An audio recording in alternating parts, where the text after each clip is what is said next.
ಎಲ್ಲರಿಗೂ ನಮಸ್ತೆ. ಸುನಿಲ್ ಅಂತ, ವಿನೀಶ್ ದರ್ಶನ್ ಮಾರ್ವಾಡಿ ಸ್ಟೆಟ್ ಫಾರ್ಮ್ ಇಂದ ಮಾತಾಡ್ತಾ ಇರೋದು. ನಿನ್ನೆ ಮೊನ್ನೆಯಿಂದ ಒಂದು ವಿಚಾರ ಕೇಳ್ಪಟ್ವಿ. ಏನೋ ದರ್ಶನ್ ಸರ್ ಕುದುರೆ ಮಾರಾಟಕ್ಕೆ ಇಟ್ಬಿಟ್ಟಿದ್ದಾರೆ, ವಿಜಯಲಕ್ಷ್ಮಿ ಮೇಡಮ್ ಅವರು ದರ್ಶನ್ ಸರ್ ಏನೋ ತೊಂದರೆಲಿರೋದ್ರಿಂದ ಕುದುರೆ ಎಲ್ಲ ಮಾರಾಟಕ್ಕೆ ಇಟ್ಟಿದ್ದಾರೆ ಅಂತ.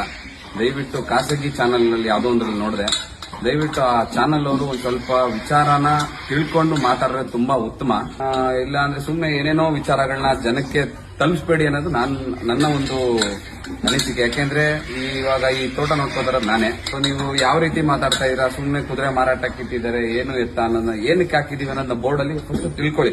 ಆ ಬೋರ್ಡ್ ಹಾಕಿ ನಾವು ಆಲ್ಮೋಸ್ಟ್ 1.5 ವರ್ಷದ ಮೇಲೆ ಆಯ್ತು. ಏನಕ್ಕೆ ಹಾಕಿದೀವಿ ಅಂತ ಅಂದ್ರೆ ಸುತ್ತಮುತ್ತ, ಈಗ ಮೈಸೂರು ಸುತ್ತಮುತ್ತ ಆಗಿರ್ಬೋದು, ಬೆಂಗಳೂರು, ಹಾಸನ್ನು, ಒಳೇನಹಳ್ಳಿ, ಸುಮ್ಮನೆ ನಾನು ಹೇಳ್ತಾ ಇರೋದು ಈ ಸುತ್ತಮುತ್ತದಲ್ಲಿ ಯಾರಿಗಾರು ಒಬ್ರು ಕುದುರೆ ಸಾಕ್ಬೇಕು ಅನ್ನೋದು ಆಸೆ ಇರುತ್ತೆ.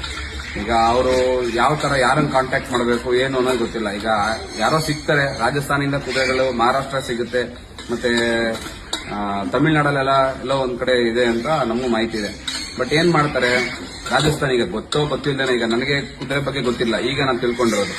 ಈಗ ನನಗೂ ಸಾಕ್ಬೇಕಂತ ಆಸೆ ಇದೆ. ಸುಮ್ಮನೆ ಗೊತ್ತಿಲ್ಲದಿರೋ ಮಾಹಿತಿಗಳನ್ನ ಏನೇನೋ ನೀವು ತಪ್ಪಾಗಿ ತಿಳಿಸಿದ್ರೆ ಅದು ತಪ್ಪಾಗುತ್ತೆ. ದರ್ಶನ್ ಸರ್ ಮಾರಾಟಕ್ಕೆ ಏನಕ್ಕೆ ಹಾಕಿದೀವಿ ಅಂತಂದ್ರೆ ತಿಳ್ಕೊಳ್ಳಿ. ಫಸ್ಟ್ ಯಾರು ಸಾಕೋರಿದ್ರೆ ಬಂದು ವಿಚಾರಿಸಿ ತಗೊಬಹುದು ಅನ್ನೋ ಒಂದು ಅಷ್ಟೇ ಒಂದು ಉದ್ದೇಶದಿಂದ ಮಾರಾಟಕ್ಕಿದೆ ಅಂತ ಹಾಕಿದೀವಿ. ಈಗ ನಮ್ದೊಂದು ಕೆಟ್ಟ ಸಮಯ, ಕೆಟ್ಟ ಗಳಿಗೆ ನಡೀತಾ ಇದೆ. ಏನೂ ಮಾಡಕ್ಕಾಗಲ್ಲ. ಒಳ್ಳೇದಾಗತ್ತೆ, ಒಳ್ಳೆಯವ್ರು ಒಳ್ಳೇದೇ ಆಗ್ಲೇಬೇಕು.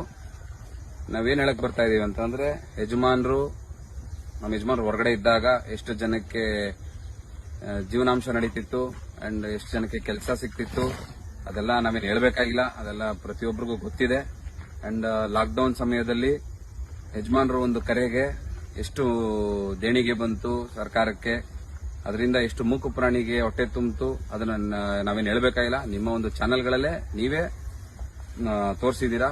ಅಂಡ್ ನಮ್ಮ ಲಾಸ್ಟ್ ಏನ್ ಹೇಳಕ್ಕೆ ಬರ್ತಾ ಇದೀನಿ ಅಂದ್ರೆ, ದಯವಿಟ್ಟು ನಮ್ಮ ಯಜಮಾನ್ರ ವಿಚಾರದಲ್ಲಾಗ್ಲಿ, ನಮ್ಮ ತೋಟದ ವಿಚಾರದಲ್ಲಾಗ್ಲಿ, ಮತ್ತೆ ಅವರ ಫ್ಯಾಮಿಲಿ ವಿಚಾರದಲ್ಲಾಗ್ಲಿ ದಯವಿಟ್ಟು ತಪ್ಪು ಸಂದೇಶಗಳನ್ನ ಕೊಡಬೇಡಿ ಪ್ಲೀಸ್ ಅಂತ ಕೇಳ್ಕೊತಾ ಇದ್ದೀನಿ. ದಯವಿಟ್ಟು ನಮ್ಮ ಹಂಬಲ್ ರಿಕ್ವೆಸ್ಟ್, ಇದನ್ನ ಸರಿಯಾದ ರೀತಿಯಲ್ಲಿ ಸರಿಯಾದ ಮಾಹಿತಿಗಳು ಕೊಡಿ. Thank you.